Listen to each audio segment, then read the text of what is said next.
Mastering the sales conversation is not about strategy, it's about speaking the truth. In this episode, I chat with the founder of Gain the Edge, Jim Padilla, who is also known as the go-to guy for all things sales. You're going to learn why purpose yields profit, why managing sales objectives doesn't even matter, and you'll learn Jim's 3 C's to creating a powerful sales conversation. With their army of heart-centered sales rock stars, Jim and his wife Cindy partner with top industry leaders to help exponentially increase their online launch and back-of-room revenue. Jim has created a strategic sales system and a sales force to be reckoned with. His team averages over 25,000 sales conversations per year in a variety of different formats. Gain the Edge is the secret weapon of choice for many industry experts, helping them bring in over 100 million in sales. Jim's purpose is to help entrepreneurs scale their business with the power of collaboration so they can overcome their obstacles and impact the world the way they intended. At Gain the Edge, Jim is known for instilling into a sales team, it's not what you say, it's who you are being when you say it. And we talk more in depth about this in the actual episode. Now, today's episode is sponsored by the Mayfair Hotel and Eve American Bistro in downtown LA, which is home of my annual 3-day event, Amplified Soul Live. This event is guaranteed to provide you with tools to create influence and impact and strategies to boldly stand out and be recognized for the work that you do. The 2019 event takes place February 22nd to the 24th. For info and tickets, please head to www.rubyfremon.com/ASL. Finally, if you're new to this podcast or you are a loyal thought leader, please drop a rating and review on iTunes. And now, it is time to master sales with Jim Padilla, the real go-to guy for all things sales.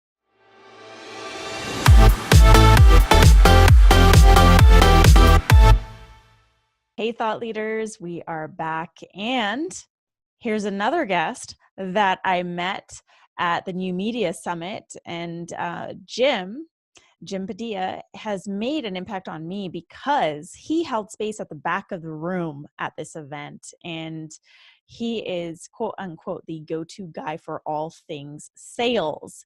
So I'm really excited, Jim, to dive into a conversation about sales because I said scales and sales in the same way, because all of us, me included, and my listeners want to scale our businesses. And I feel from just my experience and what I've experienced with my clients that people who feel like they have a purpose-driven business are often the ones who struggle with sales the most. Yes. Yeah. Big time. Yeah. There's a lot of confusion around that. Yeah. We get into this purpose. Should I be on purpose or should I be about profit instead of realizing the relationship and the necessity for both? Yeah. And I've even been playing with that too, like purpose and profit, or profit and purpose, meaning and money and meaning. So how would you describe the correlation between purpose and profit and purpose? I believe that profit is a byproduct of living in purpose. And most of the time it's not the hard part about it is that it's not an equal correlation. It's not a formula that you can lay out, kind of like going to the gym. We know that if you eat well and you go to the gym every day, at some point you're going to be healthy and you're going to look good. Yeah. I don't know when, and I don't know how many days you need to do it. Right. Yeah. And purpose kind of works the same way. If you're intentional about serving people on purpose and living out what your ideal purpose is and doing the things you're supposed to do, like telling the truth, like challenging people to be what they're supposed to be, the people will show up, right? The profit will come. And, I made a lot of money unethically in my youth, and it was all easy come, easy go. And it wasn't until I started really understanding that it wasn't about using my powers for me, it was about using my powers for other people, that I started serving them. And then all of a sudden I started making money. And people, it's easy to say something, I get this a lot, like, well, it's easy for you because, you guys make millions of dollars. You're doing a lot of things, making money. I promise you, I didn't start making that kind of money until I started serving people first. So for you, it was adopting the idea of service first that actually brought in the profit. Yeah, part of it is because sales is energy, right? All conversation is energy. Anything between Mm-hmm. two people is all about energy. And highest energy typically wins. And when you're in a place of, so when you're searching for the money, where you're searching for your own material needs, you tend to be at a lower level of energy, a lower vibration, right? And when you're on purpose and you're doing what you're supposed to be, like all of our purpose has nothing to do with ourselves. You were Mm-hmm. gifted here to the rest of the world. So if you're living in purpose, you're serving others. And then as a result, everybody else takes care of you. That's how community is created. That's how the Mm. world was created. So if you're serving others, then the byproduct, you get blessed out of the overflow and the plenty of that. Yeah. And I think that the piece about that most people struggle with, and I remember if I go back to even just my first 3 months of coaching, because this is probably when I struggled with it the most, it's the ask, right? It's like, Yeah, wow, I finally found my purpose. For me, it was coaching. I finally found what I want to do. I want to serve people. And I'm also supposed to ask for money. right. Yeah, yeah, and that is vital. But it's understanding that if you're showing up in service of other people and you're helping deliver what's in their best interest, there is an investment that's associated with that. There's a price. Now, Mm. if you have the thing you have to focus on is if you have people that are, we'll just call them less fortunate, the people who can't afford your services, Mm-hmm. you have to be thriving and build your business around people who can invest in you so that you now can go out and serve the people who can't afford you. But if you Right. spend your time trying to serve people who can't afford you, you'll never be able to provide the services for the other people who can. That's interesting. Yeah, that's interesting because I think a lot of people, well, here's what I found, and I'm just going to be super blunt. So I found that, especially in the personal development industry, there's a lot of sales scripts floating around, and there's Yes. a lot of bullshit around like, hey, let's charge what you're worth. And it fucks with people's minds because they're like, oh, so I'm not supposed to charge this. I have to charge this exuberant amount that doesn't really ultimately doesn't really align with their audience. And I've seen this happen time and time again. In fact, this happened to me in my, I think it was my, after a year and a half, I raised my prices and didn't get what I thought I was going to get, which was interesting. But there's a lot of that where people are feeling bad about not charging enough and then feeling bad about charging too much and then feeling like they have to follow a specific way of doing things or charging so that it makes them feel more worthy. I mean, you've seen this, right? I'm not just Totally. going crazy. It's all over the place. And here's when it really boils down to one thing for me. And I've been studying this for so many years because it's Mhm. it's made me money and it's cost me fortunes. Um, Mm, you have to be able to trust you. mm, Right. yeah. You can't worry about what the market says. You can't worry about what every expert on Facebook says, what all these industry leaders say, because all they know is what's good for them. They don't know what's good for you. You know what's good for you. You Yeah. know what's going to make you feel, if you're charging something, a price level that is going to stretch you, it should. Anything you charge for somebody, you should be Mhm. thinking about over delivering. And that over delivering should scare you. So if you Mhm. charge somebody $10,000, you should want to give them $100,000 worth of value. Mm, So it should stretch you. And if it's too low because you resent it, you're like, "God, I'm not charging $1,500 for that, or even 10,000 if you think that's well below your value. If that's the case, then again, coming back to the energy piece, your energy is going to be off because you don't believe in it, you resent it, you're not going to sell it. And if you do, that person's probably going to cancel. You're going to do some things. You're not going to serve them the way you should because you feel like they underpaid. There's so much stuff that's going to go on and mess up your energy flow. Just focus on what really comes out of you and serves you. Because if it's not in service to you, you can't serve them. mm. I'm going to repeat that. If it's not in service to you, it's not going to serve them. And I think that's really important for everyone listening to understand. Um, as I just let that sink in too, uh, because we're always so especially for service-based businesses, we're always so focused on the person we're serving that we often forget to serve ourselves. And I have experienced that trap of underpricing and then resenting and feeling overworked and feeling burnt out. I'm sure we all And have. yeah. And it's like, it's this weird balance, right? Where you go from like one side where it feels like it's not enough and one side where it feels like it's too much, and it fucks with your head and the energy that you present when you're making the enrollment doesn't really line up. And so where is that fine balance where we actually feel fully aligned with our energy and we can present confidently? Or is there like some sort of strategy that you have for that, for the enrollment process? Yeah, it's kind of what I was just talking about. Just I remove kind of, I can't stand that maybe language. It's what I was talking about. You have to find the balance. It Mhm, should stretch you and keep you from resenting. You don't have to mhm, stretch yourself to the fullest, but it should stretch you mhm, and put you in a place of feeling like you're going to have to do some work to deliver, to be in integrity. mhm, And so adjust that and then make sure, I mean, be responsible and know how much it's going to cost you. We've had plenty of times where we sold a program that was actually costing us more than we charged to deliver it. yep. And if you sell too many of those, you're going to go out of business. So Mhm, be careful on that. So make sure you're doing your math and being a responsible business owner.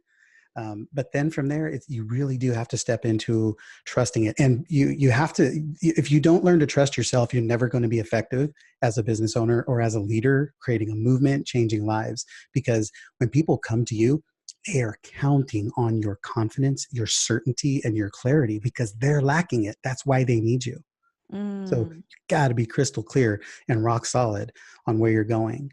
I can remember the movie. I wish I could because I've told this story a few times, but I watched a movie where there was a boat crashed on an island, mhm, and there was like 20 people, and everybody's fighting for who's the leader here, right? yeah. And there was one of the guys who put himself, essentially, he just took the actions of a leader, and there was a plane that went by and crashed on the other side of the island, Mhm, and he just said, "Okay, that way we got to go see." There was something they were headed to, and he left. And the group had been sitting on this beach on the island for like a few days. They were afraid to leave because they thought there was something, they were waiting for a signal. mhm, And he didn't know what was over there at all. He just knew that if he went and with certainty and clarity, that people would follow or mm, not. So people just like, well, they didn't even know what he was doing. They just followed him because he moved with certainty and purpose. mhm, And then a couple of people stayed behind, but everybody else was like, gotta follow this guy. I don't mhm, know where he's going, but he knows where he's going. Right. And that's a lot of what the sales conversation is. They're not sure. And you can't give off weak maybe signals. You have to be like, yes, this is what you're going to do. This is how it's going to be done. And I've helped many people get there.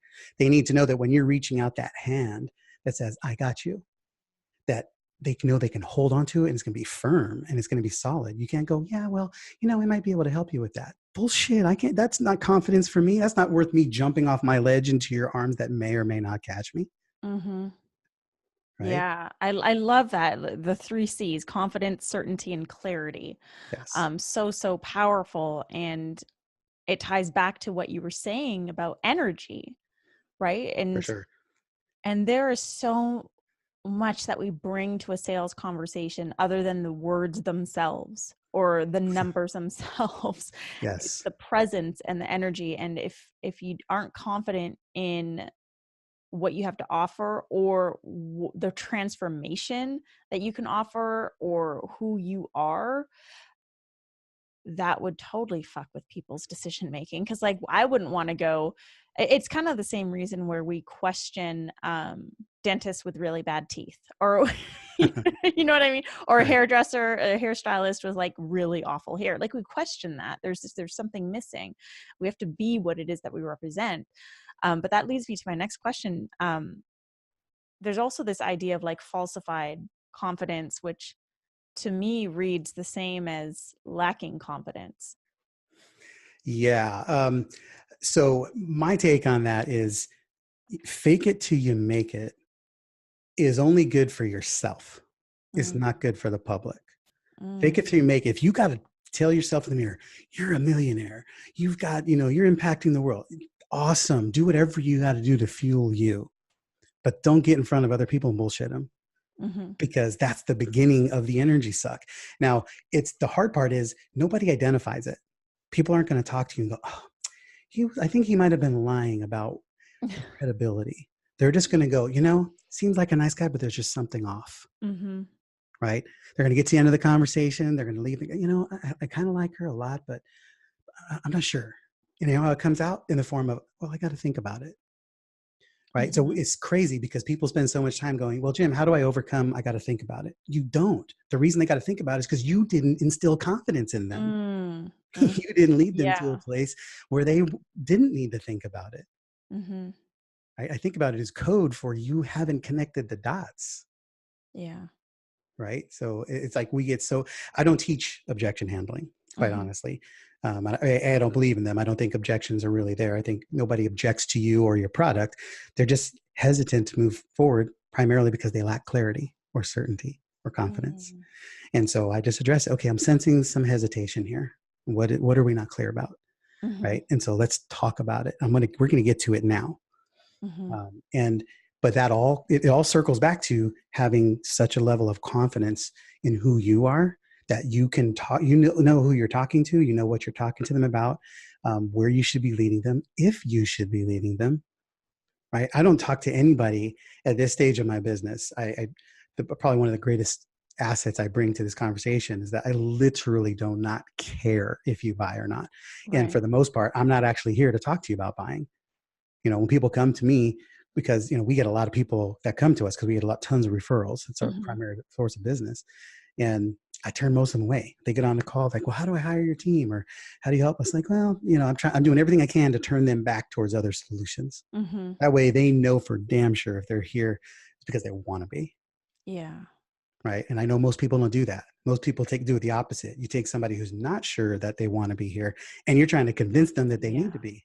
Way backwards. Yeah, I mean, I even feel the energy suck when you just made those two distinctions, right?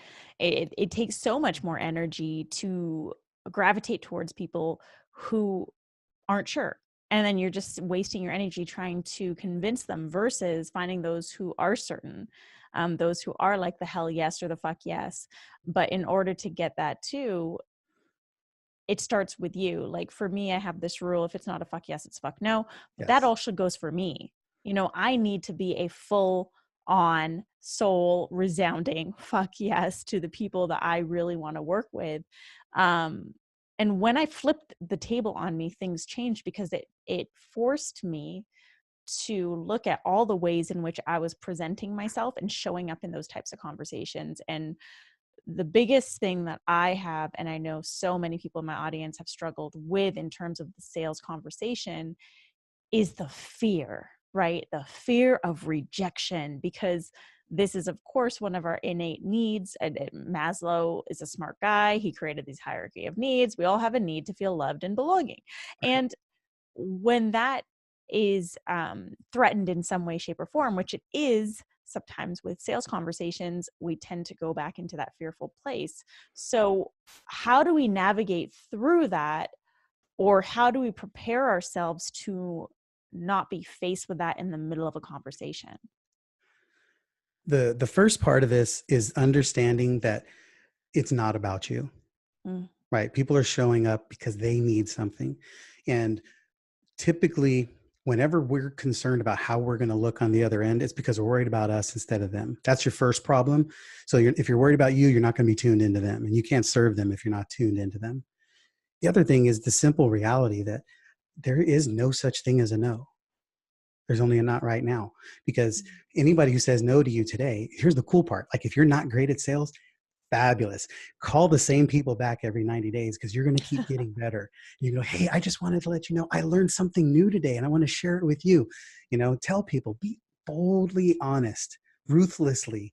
Like, hey, look, I suck at the sales conversation, but please don't let my lack of sales skill be an indicator for how powerful I am as a coach. And you know mm, what happens? The script flips. Now all of a sudden they're rooting for you to win. mm-hmm, They're, instead of sitting back judging you in a conversation, what are you going to sell me? What are you going to do to me? And why are you pressuring me? They're rooting for you. Your defenses have dropped down and now they want to engage you, right? mm-hmm. Just be truthful and I then trip love on that.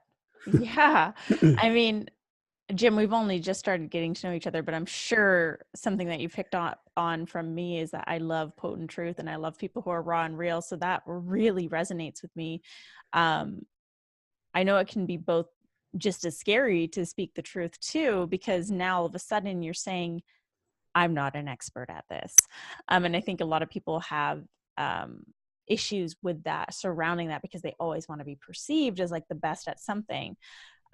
So that's a really interesting flip. And I really challenge my listeners, and I will do this too, to play with that.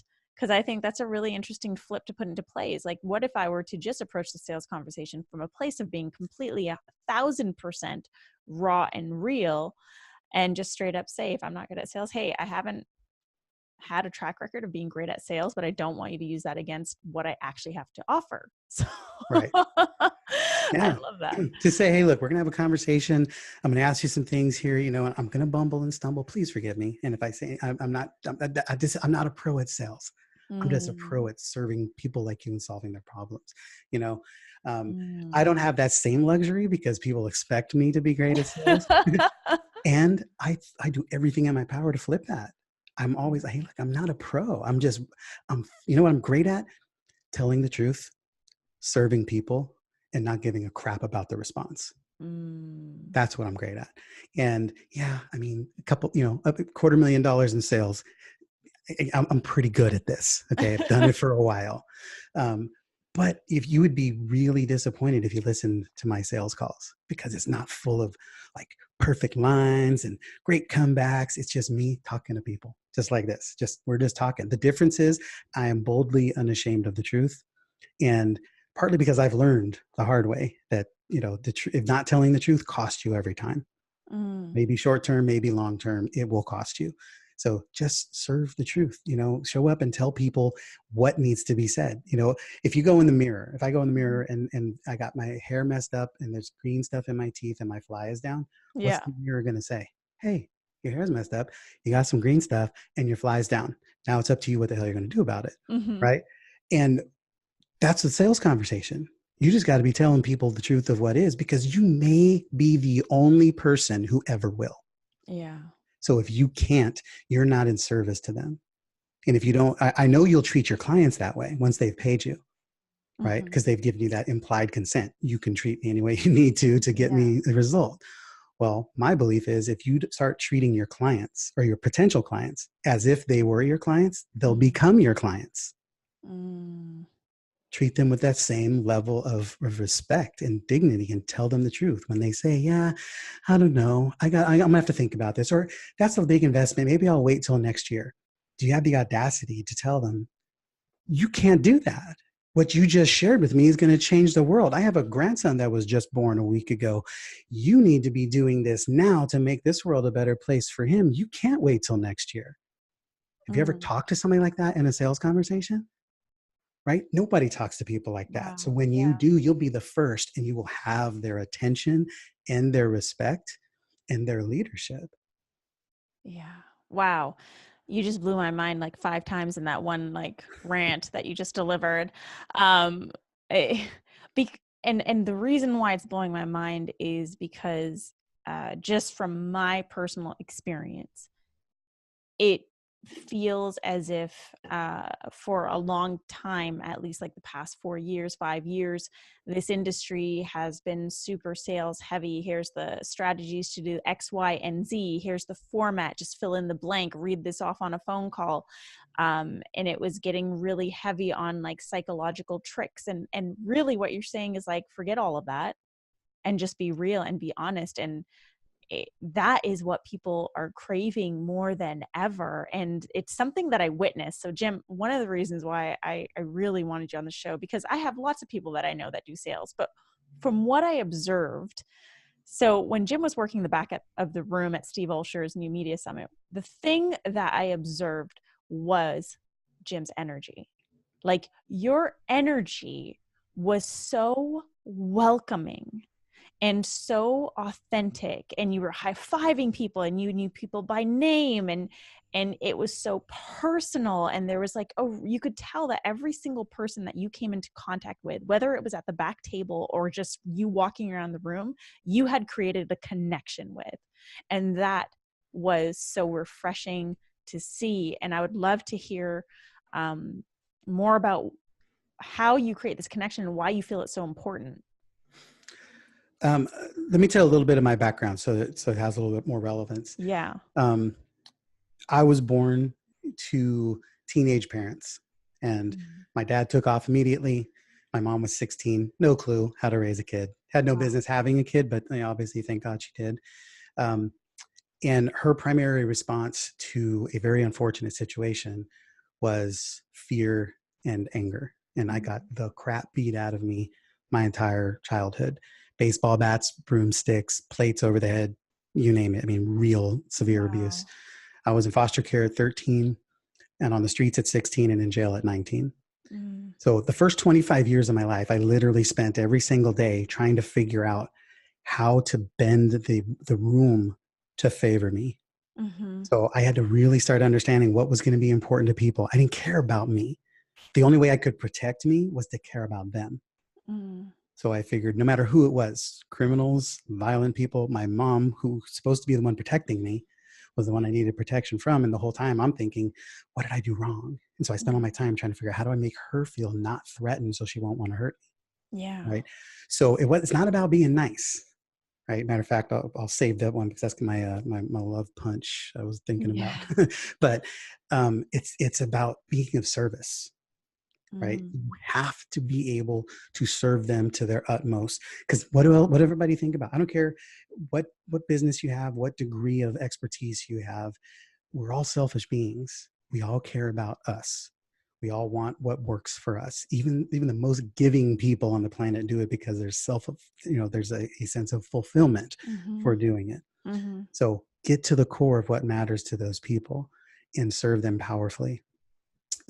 So I learned this skill set, and I started, I used to have an ADT security dealership. I had offices in 3 cities, 150 reps. I had a mortgage company. I made lots of money, but I burned a lot of people, burned a ton of bridges.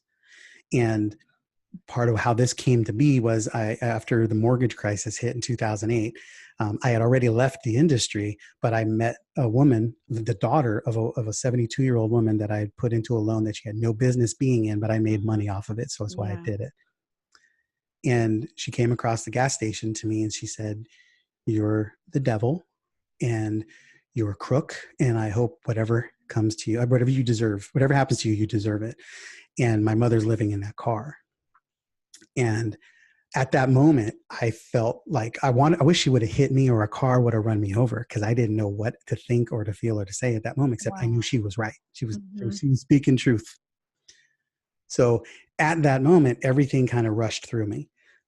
All my skill set, all my childhood, all of the skills I learned to be able to master the environment, teaching other people how to influence the world around them so they can get people to trust themselves, to trust them and buy from them.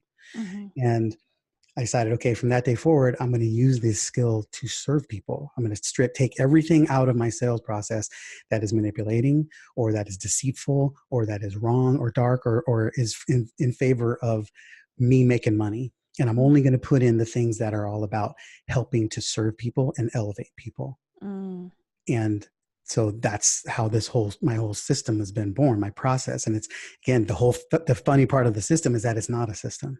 Yeah. You talk about all the scripts, there's nothing wrong with scripts. Anybody following a script, great, but they're not intended for you. Scripts were designed for the person who designed them. Yeah. Right. And so you're trying to kill yourself to make sales following somebody else's blueprint, which may or may not have ever been designed for your success. Yeah. Right. And so you've been selling since you were born.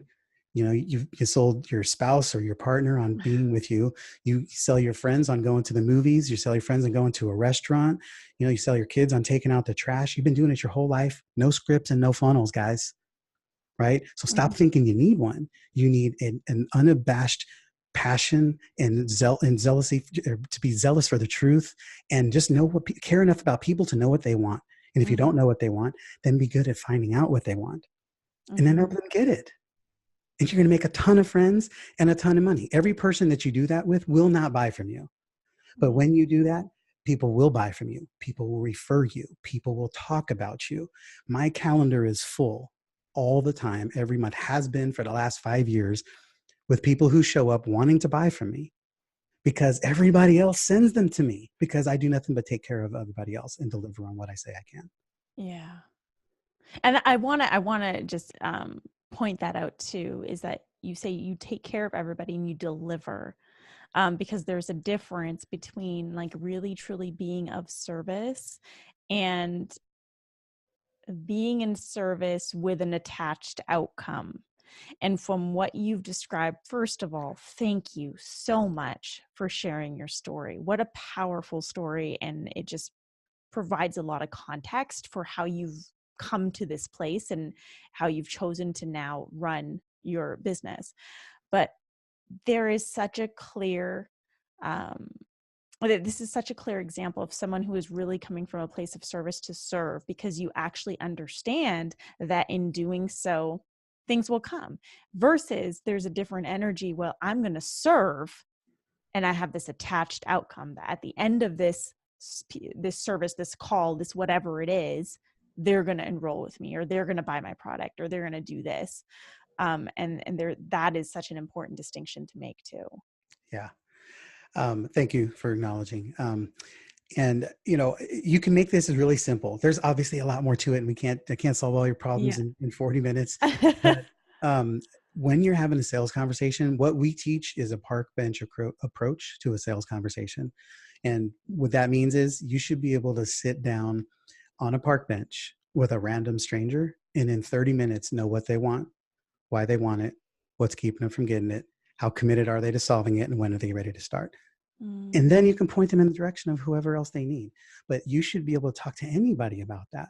And then what if you find out what they need is something Ruby offers? Great, introduce them to Ruby. If it happens to be what you offer, then you can talk about that. But your objective is not to sell them a damn thing. It is to have a great conversation about clarity, confidence, right? And I totally drew a thought with that. But anyway, it's about having conversations to get them clear about what they want and why they want it and what they need to do about it. yeah. And that's it. And if the more people you know and trust and can work with, then from there you go, hey, I know exactly the person who you need to be working with. And I have Mm, an entire network of people who provide that. That's how all these people show up on my calendar, because I do the same thing. I don't turn anybody away. I'll talk to anybody who wants to talk, because even if I can't solve their problem, I know at least one person, if not a dozen people who can, that I can send them to get them taken care of. But my mm, objective is not for me to solve their problem. My objective is for their problem to be solved. mm. That is that yet another great distinction. Wow. Um, my mind is blown right now. This conversation is going so much better than I could have ever imagined. Mostly because this is really refreshing. It's refreshing to hear that we can approach sales in a way that feels authentic and real and of service. It was like what you said at the very beginning, sales being energy, um, and really understanding the type of energy that we're bringing into sales, and to be of service. Like, even just for me, that feels so freeing. It feels like, wow, I can totally do this. And this feels ease filled. And this feels like I've got it in my back pocket, because this is just who I like to be and how I like to show up, versus let me try and fit this mold of what I think I need to be in a sales call, or from enrolling on stage, because I do have a live event where I enroll on stage. And Right. let me try and fit this mold of who I need to be to get these people to be, convince them to say yes. And it's such a different energy. And, um, even I have been playing around just in my live event with the different types of energies, and I feel like I'm landing into my own groove of what feels right. But Jim, I have so much respect for the work that you do, and I think it's just so, so needed, um, Well, let me especially tell right you now. regarding your event and this, Yeah. you guys, everybody take this to heart. Stop worrying about what you think everybody else needs and just be true to what you know you were supposed to be in service of. because what your gifts are designed to solve the right people's problem, not everybody's problem. So just get really clear about your gifts, how you render them, how you show up. When we teach, our tagline here is, it doesn't, what you say is not as important as who you're being while you're saying it. Who Mm-hmm. you're being is everything. Words just have the meanings we give them. So what you're saying is irrelevant if you're not being the right person when you're saying it. It's like, I used to be, people always ask, what's the best time to have a webinar? What's the best time of day to have a coaching call? The time that you're at your best is when the call is. I have training calls where we got people in Hong Kong who are 4 a.m. Yeah. and they show up. They get up, they set their alarm to get on at 4 a.m. because they know they're going to get the best of Jim because it's at 1 p.m. Pacific. Mm-hmm. Right. And they just make it happen. They don't, I'm like, well, let me do this at 11 o'clock p.m. for you. No, I'm not at my best at 11 p.m. and you're not going to get me at that. I want to be at best for you. Yeah. You have to figure out how to make this work.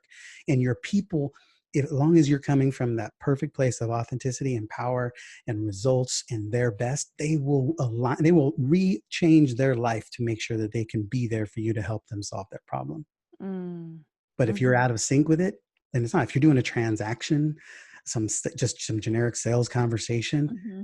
the energy's not there, the connection's not there, the truth is not there. They're not going to feel it, and they don't have any reason to adjust their life to meet yours. Mm-hmm. Yeah. Right. So just be in service to what's going to put you at your best, and the right people will show up and massively, powerfully respond to that. I love that. And what a powerful way to cap off this conversation too, Jim. Wow, there were so many nuggets in there. Thought leaders, I highly, highly recommend that you replay this episode with a pen and paper and take everything down. Jim, thank you so much for showing up and for giving it your all on this episode. I know I gained so much from it. I can only imagine like what my listeners have gained. So thank you. My pleasure. And so why don't you tell our listeners how they can stalk you online? Yeah, the best place right now, it's like, go to salesunscripted.com. My podcast is there. You can find out more about us. Please subscribe and give me any feedback that you have. We're always listening for that. But engage us in the conversation on Facebook. We have a group called See You at 7, and I'm sure it'll be in the show notes here, but CSEEYOU at the number 7. And the concept there is we're here to help everybody hit that 7-figure mark or that next 7 figures. And we'll see you when you get there. So get in the room, get in the conversation, check us out. We're here to serve. You can engage my team, my wife, who is my partner in business and in life, ask questions. And there's just a group of awesome people who are also on that journey. I love that. I'll be in that. I'll see you at 7, Jim. I'll see you Awesome. at 7. So I'll have those links and more in the show notes, everyone.